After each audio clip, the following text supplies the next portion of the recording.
अस्सलाम वालेकुम जी नाज़रीन, आपका दोस्त एडवोकेट बुरहान खान आपकी खिदमत में हाज़िर है। उम्मीद करता हूँ तमाम व्यूअर्स खैर वाफ़ियत से होंगे। नाज़रीन, आज का जो हमारा टॉपिक है सेक्शन 564 और 565 सीआरपीसी का। कंडीशंस इसमें देख as to about of the offender mean के जो कंडीशंस लगाई गई हैं, जो मुजरमान का जो ठिकाना है जहाँ पे आर्डिनरी वो रहते हैं, उस हवाले से जो भी कंडीशंस लगाई गई हैं उसके मुतालिक क्या कहता है ये इसका सेक्शन 564 को हम देखेंगे। The code before directing the release of an offender under section 562 subsection 1 shall be satisfied that the offender or his surety if any कि जब उस ऑफेंडर को कोर्ट प्रोबेशन पर भेजेगी और उसके सबसेक्शन 1 क्लास 1 के तहत 562 के वो ये इस कंडीशन को भी फुलफिल करेगी, इस कंडीशन को भी मद्देनज़र रखेगी कि उनका जो ठिकाना है वो उसका या उसकी जो श्योरिटी है, अगर उसने श्योरिटी तलब की है उसका ठिकाने के हवाले से या कौन सी ऐसी कंडीशन हैं। प्लेस ऑफ द अबॉर्ड और regular occupation of the place of which the court act और in which the offender is likely to live during the period named for the observation of the conditions. या तो वो ordinary वहाँ पे रहता है या अपने रोज़ी रोटी के सिलसिले में जहाँ पे वो जॉब करता है, जहाँ पे वो काम करता है, तो उसके ठिकाने के हवाले से जो भी कंडीशंस वहाँ पे लगाई गई हैं। Nothing in this section or in section 562 and 563 shall affect the provision of section 31 of the reformatory school act 1897। इसमें ये कहते हैं कि जो भी इसमें कंडीशंस लगाई गई हैं वो इसके अगेंस्ट नहीं होंगी, इस कंडीशंस को रिफॉर्मेटरी स्कूल को इफेक्ट नहीं करेंगे। रिफॉर्मेटरी स्कूल सेक्शन 31 ये है कि उसमें ये देखा जाएगा अगर यूथफुल ऑफेंडर है,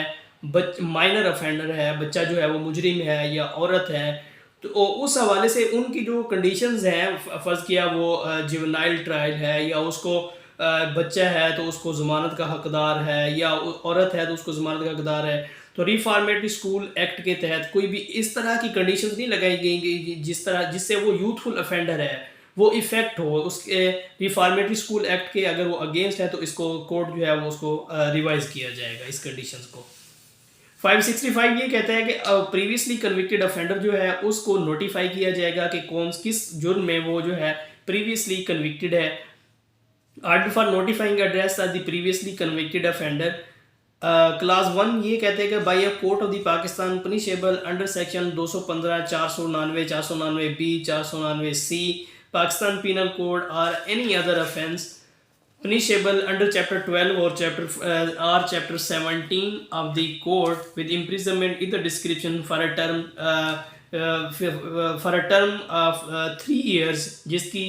ऐसे जराइम में चैप्टर 12 और 17 के तहत जिसकी सज़ाएं जो हैं वो 3 साल तक हैं, उनमें अगर वो बंदा पिनलाइज हुआ है तो प्रीवियसली कन्विक्टेड का जो बंदा है उसको नोटिफाई किया जाएगा कि ये जो साबका है ये सज़ा याफ्ता है और इस सेक्शन के तहत, सेक्शन ऑफ लॉ के तहत इसको पिनलाइज किया हुआ है।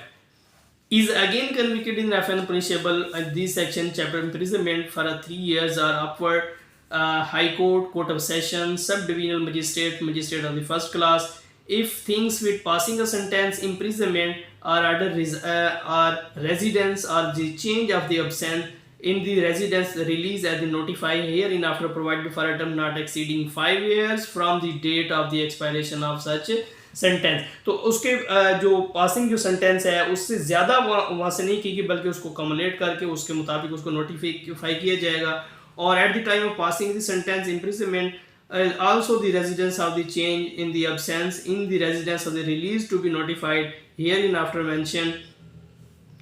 If such conviction is set aside on appeal or otherwise shall other become void। अगर वो अपील में वो उसकी सेंटेंस जो है वो वहाँ पे सस्पेंड कर दी जाती है तो फिर इस तरह से सेट असाइड कर दी जाती है, फिर इस तरह की कोई प्रोविजन उस पर वो लागू नहीं होगी। The provincial government make rule to carry out the provision of the section relating to the notification of the residence change of the observance the absence from the residence by release convict. Provincial government इस तरह के rules बनाएगी जिसके तहत वो उसमें बताएगी कि अगर कोई बंदा अपनी जगह कोई रिहाइश जो है अपनी चेंज करता है तो उसके मुताबिक उसको वो बताया जाएगा, इन्फॉर्म किया जाएगा। An order under this section may also be made by the appellate court और the high court when exercising its power of revision power of revision में कोर्ट जो है इस आर्डर को एक्सरसाइज कर सकती है, हाई कोर्ट भी कर सकती है और कोई भी अगर एप्लीकेट कोर्ट जो है वो भी कर सकती है। Any person charge with the breach of such rules may tried by the magistrate competent jurisdiction in the district in which the place last notified by him place of residence is situated। किसी भी इलाके में अगर वो रह रहा है तो उसका जो मजिस्ट्रेट है उसका वो ट्रायल कर सकता है। किसी भी ऑर्डनरी जहाँ पे उसकी रिहाइश है तो वहाँ पे उसको जो है वो उसका ट्रायल कंडक्ट किया जा सकता है। तो ये था आज हमारे पास 565। तो इसमें हमने ये देखा कि इसके जो प्रीवियसली कन्विक्टेड है उसको नोटिफाई किया जाएगा और उसकी जो प्लेस ऑफ रेजिडेंस है जहाँ पे वो बाद में रह रहा है या वो पहले रह रहा था, जो जिस जगह पे वो रह रहा है, तो कंसर्न मजिस्ट्रेट जो है उसका ट्रायल जो है वो कंडक्ट करेगा। तो कल तक के लिए अपने भाई को इजाज़त दीजिए। अल्लाह ताला आपका हामी नासिर हो। अस्सलाम, थैंक यू।